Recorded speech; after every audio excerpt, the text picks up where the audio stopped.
que es necesario también que conozcas algunos puntos, algunos contenidos interesantes para seguir aprendiendo sobre lo que es el reportaje y también el uso de ciertos componentes lingüísticos que van a servir para mejorar tu escrito.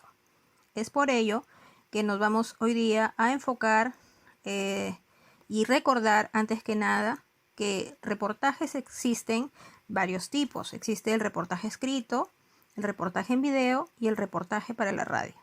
Bien, las semanas anteriores dijimos que el reportaje escrito es la ampliación de cualquier noticia que se caracteriza por su objetividad, debe ser muy claro y debe ser preciso y ya tiene una estructura propia y es justamente la que tú en un primer momento vas a presentar a través de un reportaje escrito y luego vas a pasar al reportaje a través de un video.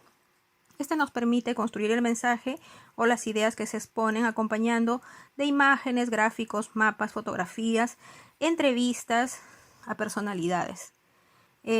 Así también tenemos el reportaje para la radio. El reportaje para la radio es un monólogo radiofónico en el que se narra, se describe algún tema interesante para el auditorio, donde se presenta pues las ideas de una manera muy clara. Se usa un lenguaje variado, creativo, para llegar a que el público lo pueda entender. Para revisar el borrador de tu reportaje, debes de tener en cuenta, primero, las digresiones y las contradicciones y las redundancias. Cuando tú escribas tu texto, debes de cuidar que no tenga una contradicción, es decir, cuando en un mismo párrafo presentamos ideas que se contradicen al tema principal, ¿no? Entonces debes de revisar que todo el mensaje que estás transmitiendo vaya acorde a lo que tú estás opinando al inicio. Una digresión, también tienes que cuidar que tu escrito no tenga digresiones, es decir, es una figura retórica que consiste en romper o cambiar el tema que estás desarrollando, es decir, te sales del tema, ¿ya? Y entonces eso también no puedes utilizarlo, tienes que cuidar ese punto.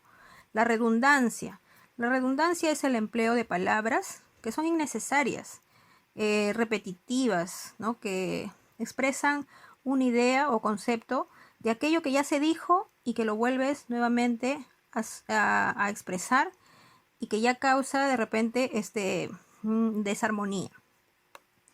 También tenemos otros puntos que tienes que cuidar cuando escribes.